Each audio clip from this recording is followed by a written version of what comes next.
Hello students, जय Hind. Start करते हैं चैनल को। कल हम लोगों ने लाइट पढ़ा था, लाइट में कुछ देखा था। आज जो है स्टार्ट करते हैं, कल बेसिक हमने बात किया था, आज स्टार्ट करते हैं लाइट को। स्टार्टिंग में जो है देखो, जो ऑप्टिक्स हमने कल पढ़ा था, ऑप्टिक्स के दो मेजर पॉइंट है। कैसे स्टार्ट करते हैं वो बता रहा हूँ। एक है हमारा geometrical optics, geometrical optics, geometrical optics, और एक क्या हमारा वेव ऑप्टिक्स। कौन सा optics? Wave optics. Geometrical optics, wave optics क्या? ज्योमेट्रिकल ऑप्टिक्स एक नाम और इसको बोलते हैं रे ऑप्टिक्स। क्या बोलते हैं? Ray optics, RAY, ray optics. ये रे ऑप्टिक्स और ज्योमेट्रिकल ऑप्टिक्स होते हैं क्यों पढ़े समझते हैं पहले। जैसे मैं आपसे कह दूं कि जैसे कि एक कमरा है, एक पूरा कमरा है पूरा, अगर बीच में से कार्डबोर्ड लगा दूं, बीच में कार्डबोर्ड लगा दूं तो ये वाला कमरा पूरा रोशनी है, इसमें लाइट है, और इस वाले कमरे पूरा अंधेरा है। लेकिन अगर मैं उस कार्डबोर्ड में से होल कर दूं, ऐसा गोला सा होल कर दूं, तो जैसे मैं होल करूंगा उतनी ही रोशनी बन जाएगी। अगर मैं उस होल को कम करते हैं, उसे कम करते हैं, धीरे धीरे धीरे कम करना, तो उधर भी होल क्या हो रही है? कम हो रही है। फिर और कम करूंगा तो रोशनी भी क्या हो जाएगी? कम जाएगी। देखिए समय ऐसा आएगा कि मैं धीरे धीरे उसको बंद कर दूंगा, अगर वो बंद हो गया तो रोशनी वहां नहीं जाएगी। तो कहने का मतलब कि सुनो, जब तक रोशनी उस पर लाइट पड़ रही, जब तक लाइट ऑब्जेक्ट पड़ रही तो लाइट ऑब्जेक्ट दिख रहा है। जब लाइट उस पर गिरना बंद कर दी, होल से जाना बंद कर, दिखती नहीं है। जब तक ऑब्जेक्ट में दिखती है वो कहाँ पढ़ते हैं? ज्योमेट्रिकल ऑप्टिक्स में। जब नहीं दिखती उसे पढ़ते हैं रे ऑप्टिक्स। नहीं दिखने का मतलब क्या? सुनो, जब ऑब्जेक्ट का डायमेंशन, सुना, ऑब्जेक्ट का डायमेंशन क्या हो? Greater than wavelength. जब ऑब्जेक्ट का डायमेंशन वेवलेंथ से बड़ा हो तो ऑब्जेक्ट दिखाई देगा। जब ऑब्जेक्ट का डायमेंशन इक्वल या लेस देन वेवलेंथ हो, ये लेमडा बनाया होगा, वेवलेंथ के बराबर हो या वेवलेंथ से छोटा हो जाए तो ऑब्जेक्ट दिखाई नहीं देता। तो इसको देखने के लिए हम क्या यूज करते हैं? इंस्ट्रूमेंट। और उस इंस्ट्रूमेंट का नाम है माइक्रोस्कोप। क्या नाम है इसका? इंस्ट्रूमेंट यूज करते हैं, उसका नाम है क्या? माइक्रोस्कोप ना, माइक्रोस्कोप। और भी सारे हैं छोटे छोटे इंस्ट्रूमेंट देखते हैं। जैसे हमारे हाथ में बैक्टीरिया क्या पड़ रहा है? नहीं, तो उन बैक्टीरिया और छोटी चीजों से देखते हैं हम, वे ऑप्टिक्स पढ़ते हैं। लेकिन जो नॉर्मल आपको दिखाई देता है वो क्या पढ़ते हैं? Geometrical optics. तो आपके बुक में इसकी बात होने वाली नहीं है, आपकी बुक में इसकी बात होने वाली है, इसकी बात। तो हम लोग क्या पढ़ने वाले हैं? Basic geometrical optics. तो ज्योमेट्रिकल ऑप्टिक्स वो ऑप्टिक्स होती है जब ऑब्जेक्ट का डायमेंशन वेवलेंथ से क्या हो। ज्योमेट्रिकल ऑप्टिक्स में जो हमें पढ़ना है वो ये पढ़ना है, पहला कि हमारा आपको पढ़ना है कि रिफ्लेक्शन, पूरे दो चैप्टर में डिवाइड होता है। ये रिफ्लेक्शन ऑफ लाइट और दूसरा क्या होता है? Refraction of light. Is that clear? पहला क्या होता है? रिफ्लेक्शन ऑफ लाइट, दूसरा क्या होता है? Refraction of light. अब यहाँ बात होती है कि रिफ्लेक्शन ऑफ लाइट क्या होती है। रिफ्लेक्शन ऑफ लाइट क्या पढ़ना है? इसमें आपको पढ़ना है plane mirror, PM short form, और SL स्फेरिकल मिरर। यही तो पढ़ना है, इनकी प्रॉपर्टी पढ़ना है, ठीक है। उसके बाद आपको इसमें क्या पढ़ना है? इस वाले में पढ़ना है आपको लेंसेज पढ़ना है। दूसरा क्या पढ़ना है आपको? ग्लास स्लैब पढ़ना है, ग्लास स्लैब और प्रिज्म। बस यही से आपका खत्म हो जाएगा। फिर इसमें एक आता है ऑप्टिकल इंस्ट्रूमेंट, इसी में आता है, एक आता है ऑप्टिकल इंस्ट्रूमेंट। कौन इंस्ट्रूमेंट? ऑप्टिकल इंस्ट्रूमेंट में जो हमें पढ़ना है वो हमें क्या पढ़ना है? ऑप्टिकल इंस्ट्रूमेंट पढ़ना है, हमें ह्यूमन आई पढ़ना है। क्या पढ़ना है? ह्यूमन आई।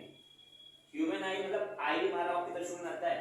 और फिर क्या पढ़ना है उसके बाद? थोड़ा सा हमें माइक्रोस्कोप बारे में आपको पढ़ा दूंगा। माइक्रोस्कोप क्या होते हैं, टेलीस्कोप क्या होते हैं, माइक्रोस्कोप, टेलीस्कोप एक्सेट्रा, ठीक है, ये सब पढ़ना है। तो स्टार्ट कहां से होगा हमारा? रिफ्लेक्शन ऑफ लाइट से। कहां स्टार्ट होगा? रिफ्लेक्शन ऑफ लाइट से। देखिए इसको देखते हैं और समझते हैं रिफ्लेक्शन ऑफ लाइट, ठीक है। उससे पहले हम देखते हैं कि क्या है ज्योमेट्रिकल ऑप्टिक्स में। कि ये सरफेस है, सरफेस पे ऐसे लाइट की इंसिडेंट है। तो हम सब ये जानते हैं कि जो लाइट गिरती है, कुछ लाइट जो होती है अंदर चली जाती है और कुछ लाइट सरफेस से ऐसे। देखिए ऐसा होता है, आप रियल में देख सकते हैं कि प्रैक्टिकली ऐसा होता है कि आपसे शीशा है घर का, तो अगर आप विंडोज की बात करें, जैसे विंडोज, उसको विंडोज होते हैं ना, आपको आपका फेस भी दिखता है और आप उस पार भी देख पाते हैं। तो आप जो आपका जो फेस दिख रहा है, आपका जो फेस दिख रहा है, देख रहे हैं, वहां रिफ्लेक्शन हो रहा है। लेकिन जो आप उस पार देख पा रहे हैं उसे क्या बोलेंगे? रिफ्लेक्शन। तो रिफ्लेक्ट यहाँ पे ये क्या हो रहा है? ये हो रहा है reflection of light. Light reflection इसमें आपसे बता दूं, आप ये बॉल है, ऐसे बॉल है, ऐसे बॉल।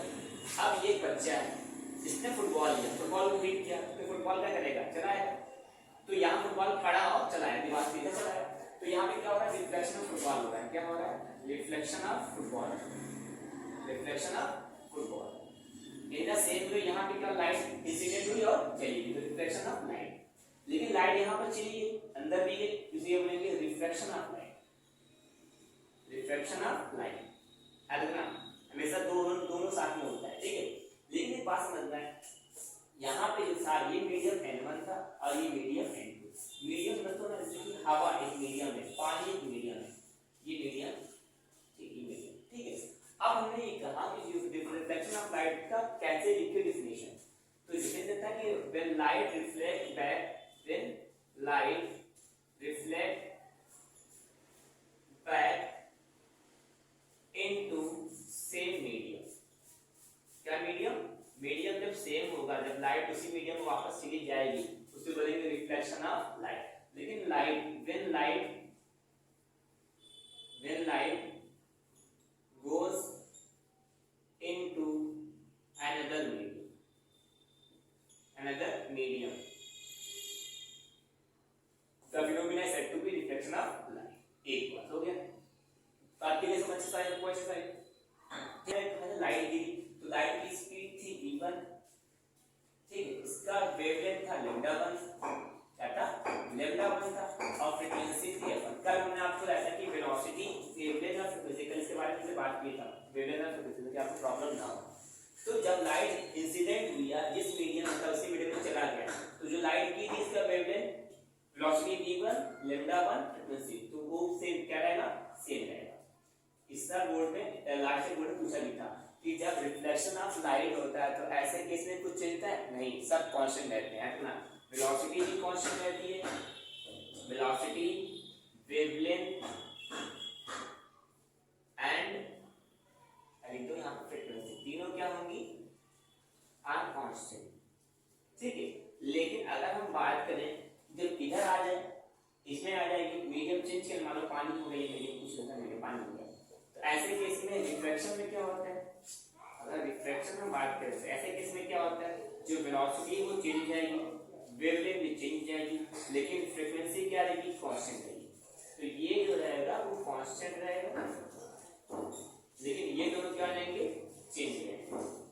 हमने क्या देखा, हमने देखा कि हमारा जो ये था वेवलेंथ और वेलोसिटी थी, ये तो चेंज हो गई, लेकिन क्या चीज कांस्टेंट था, तो फ्रीक्वेंसी क्या है, कांस्टेंट।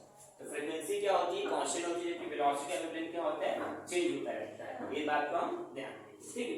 अब इसमें कांस्टेंट क्या है, तो पहले देखते हैं कि f1 बराबर f2, फ्रीक्वेंसी क्या होती है, कांस्टेंट। अब समझे कैसे एग्जांपल, जैसे मैं आपसे कहूं मेरे पास रस्सी थी, लंबी रस्सी मैंने हिला रहा था, लेकिन वो रस्सी आधा पानी चली गया एयर में, तो हिला तो मैं ही रहा हूं ना, पानी में क्या उससे क्या मतलब, पानी वो नहीं चल रही, तेज धीमा, तो उससे हमसे क्या मतलब, हम तो हिला रहे हैं ना, तो जो हिला रहा है वो क्या है, वो सोर्स है, तो मैं हिला रहा हूं, तो मैं सोर्स, मैं थोड़ा अब तो नहीं पानी चला गया, गिर हिलाऊंगा आराम से, उससे हमसे क्या मतलब, पानी डालो कहीं भी डाल दो, तो हिला तो मैं ही रहा हूं हाफ एयर से, तो मेरा जो फ्रीक्वेंसी था वो था कांस्टेंट था, लेकिन क्या होता है कि उसकी स्पीड पानी ने बहुत धीमा चल रही है, तो वेवलेंथ बदल गया, लेकिन फ्रीक्वेंसी में कोई चेंज नहीं। ये बात यहां तक। ऑफ रिफ्लेक्शन कैसा क्या देखिए, law of reflection of light,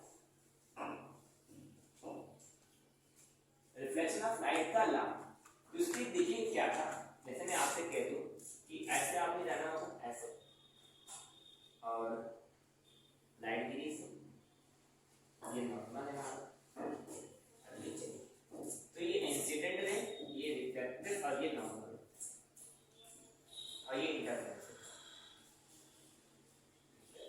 ये नहीं, कोई दिक्कत नहीं ना, ये ठीक है।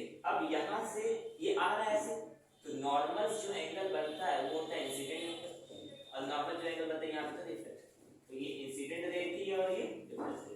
बाकी एंगल कहां से बनेगा, एंगल हमेशा नॉर्मल से बनेगा, यहां से एंगल नहीं बनेगा, ये एंगल नहीं बनेगा, यहाँ से एंगल नहीं बनेगा, एंगल कहां से बनेगा, हमेशा नॉर्मल। इसलिए बोला है कि ला है, दो ला मसला कहता है कि incident angle is equal to reflected, मतलब जो एंगल ऑफ इंसिडेंट होगा वो एंगल ऑफ रिफ्लेक्शन। अगर मैं आपसे बेसिक सवाल बताऊं कि अगर इंसिडेंट एंगल हमारा 40 डिग्री है, आर कितना होगा, आर कितना होगा, आर भी 40 होगा। अगर हमने कहा इंसिडेंट एंगल हमारा 60 डिग्री है, तो आर कितना होगा, आर भी हमारा 60, ये लाता है, ठीक है। अगली बात, अगर ये क्या है इसमें कि incident ray, reflected and normal all lie in the same plane, क्या बोलेंगे, इंसिडेंट रे, यहाँ पे करोगे incident ray, reflected ray and normal, all lie in the same, ये चीज था हमारा। अब ये हमें एक सवाल आता है कि incident and reflected normal same plane होता है। तो देखिए जैसे सोचिए, जैसे मेरा हाथ ये प्लेन है, ऐसे मैंने के लिए मेरा हाथ प्लेन है, ऐसे ये एक्सिस है, ऐसे देखिए, तो ये ऐसे रे गिरी इंसिडेंट की और ऐसे चली। तो कहने का मतलब ये नॉर्मल जो बीच में होता है, सुनिए अच्छे से, ये इंसिडेंट गिर रही है, हमारा 40 पे गिर रही है ना, तो कैसे जाएगी 40 पे? नहीं, ऐसे 40 पे नहीं जाएगी, ऐसे जाएगा तो क्या हो गया, उसका वो चेंज हो गया, क्या चेंज हो गया, प्लेन। तो ये y हो गया और ये x, तो रे किसे गिर रही x पे, तो x पे ही जाएगी, नहीं x पे गिर के y चली जाएगी, ऐसा होने वाला नहीं है। इसमें क्या होता है, x चेंज नहीं, तो प्लेन सेम प्लेन रहता है, इसलिए बोला गया ये सेम प्लेन। एक बात। दूसरी बात, आपने बेसिक पढ़ा था, एंगल पढ़ा हुआ, तो मैं एंगल प्ले करता हूं अच्छे से। यहां से एंगल क्या होता है, ऐसा रोटेशन होता है थीटा, ये जो होता है ये एंगल होता है। अगर मैं यहां से इस रे को बढ़ाना है, अगर मुझे देखो ऐसे समझे बढ़िया से, अगर मुझे इंसिडेंट एंगल बढ़ाना है, अगर मुझे इंसिडेंट एंगल लिखना है कितना 90 डिग्री, तो मैं करूं क्या, तो इंसिडेंट एंगल 90 क्या करना है, तो मुझे ऐसे करें कि ऐसे ड्रा करें, कैसे ड्रा करें, सोचना है। अगर मैं इंसिडेंट एंगल बनाना है 90 डिग्री, तो वो ऐसे जाएगा, ऐसे ये 90 डिग्री है इंसिडेंट एंगल। अगर मुझे इंसिडेंट एंगल बनाना है कितना 0 डिग्री पूछता हो, तो क्या करें, तब रे को ऐसे उठा के यहां से एकदम कहां गिरा दे, नॉर्मल से, तब रे कहां से जाएगी, नॉर्मल से, ठीक है। अगर इंसिडेंट एंगल हमारा 0 डिग्री, तो रे कहां से जाएगी, एकदम नॉर्मल जाएगी और ऐसे पे निकल जाएगी, ठीक है, मतलब ऐसे जाके वापस आ जाएगी, मतलब ऐसे गिरी और इसी से रिफ्रेश हो जाएगी, ठीक है। सवाल बनता है, सवाल यही बनता है 90 डिग्री क्या होती है, 0 डिग्री का, तो 0 डिग्री का मतलब होता है कि इंसिडेंट रे कहां पर है, नॉर्मल पे है, उसमें कोई रिफ्लेक्शन नहीं होगा, जैसे जाएगा वैसे ही वो रिफ्रेश हो जाएगा, उसको बोलेंगे रिफ्रेश, क्या बोलेंगे, रिफ्रेश। इसीलिए कभी-कभी क्या होता है, बहुत सारी चीजें यहां बच्चे डाउट में रहते हैं, ठीक है, तो यहां कोई डाउट आपको नहीं रखना है। इतनी बात एक समझ आई, अगर समझ आ गई तो चलिए तो सवाल कर लेते हैं इसमें थोड़ा सा, फिर आते हैं हम लोग रिफ्लेक्शन को, उसमें थोड़ा टाइप्स की बात कर लेते हैं।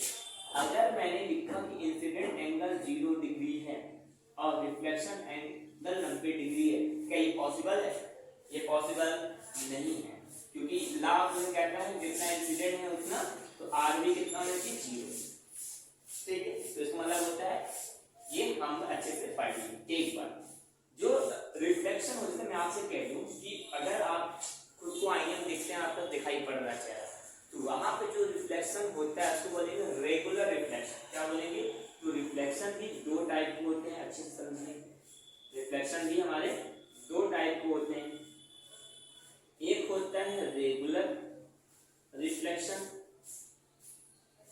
और एक होता है इरेगुलर।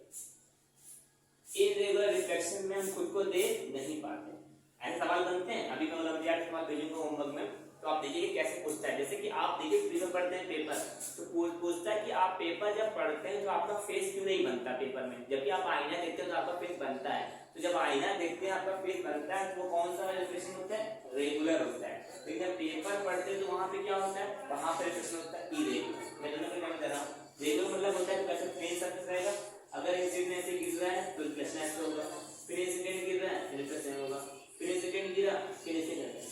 तो आपने देखा कि आई आई आई आर आर आर, आपने देखा जितना आई था, आपने देखा आई सभी इसके पैरेलल है, आर भी क्या है इसके पैरेलल है, यही होता है रेगुलर रिफ्लेक्शन का मेन अच्छा एडवांटेज, कि इंसिडेंट एंगल जो इंसिडेंट रे है वो सब क्या है दूसरे के पैरेलल है, तो आर भी दूसरे क्या है पैरेलल है, इसलिए वो दिखाई देता है, अच्छा करता है।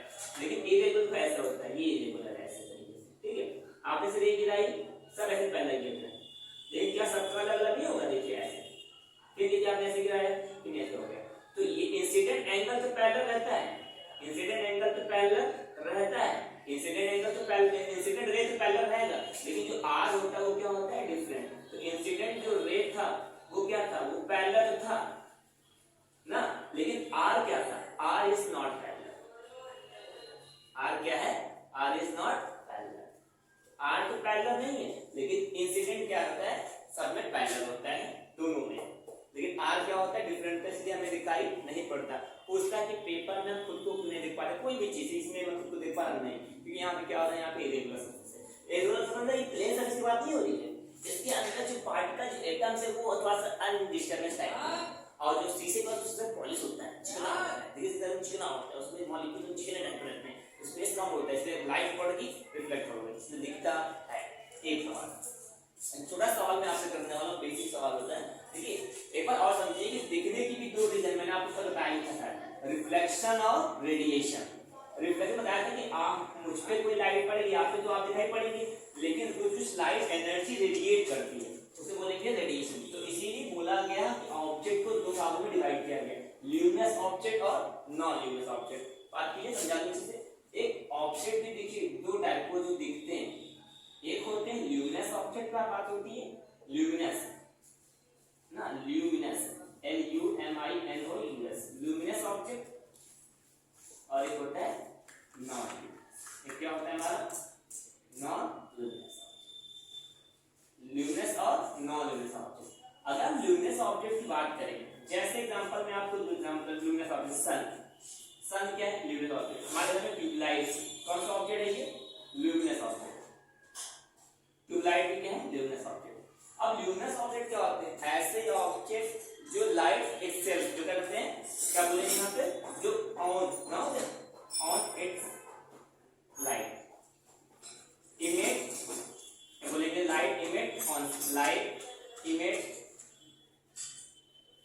ऑन सेल्फ, जो खुद लाइट इमिट करते हैं उन्हें बोलेंगे ल्यूमिनस ऑब्जेक्ट। लेकिन जो लाइट खुद इमिट नहीं कर, जो डिपेंड होते हैं, डिपेंड टू अदर, वो हम नॉन ल्यूमिनस। जैसे एग्जांपल चेयर, टेबल, पेंसिल, इंसान, सब लोग क्या है नॉन। मून भी क्या आता है, मून भी हमारा नॉन ल्यूमिनस है, ठीक है। इसका मतलब है इस लाइट को छोड़ के, ट्यूबलाइट छोड़ के बाकी सब क्या है नॉन ल्यूमिनस। तो बात क्लियर हो गई। तो दिखने की भी दो रीजन होता है, एक होता है यहाँ पे लाइट रिफ्लेक्ट होकर दिखाई पड़ेगा, लेकिन ये खुद लाइट इमिट करते हैं, तो जो लाइट को इमिट नहीं करते उन्हें बोलेंगे नॉन ल्यूमिनस, जो इमिट करते हैं उसे बोलेंगे ल्यूमिनस। बात मेरी समझ आई यहाँ तक, चलिए ठीक। अब आगे अगला टॉपिक हम लोग पढ़ेंगे मिरर और सेकंड मिरर। इस वीडियो में इतना ही बहुत। अगर अच्छा लग रहा है तो और लोग को पास करिए।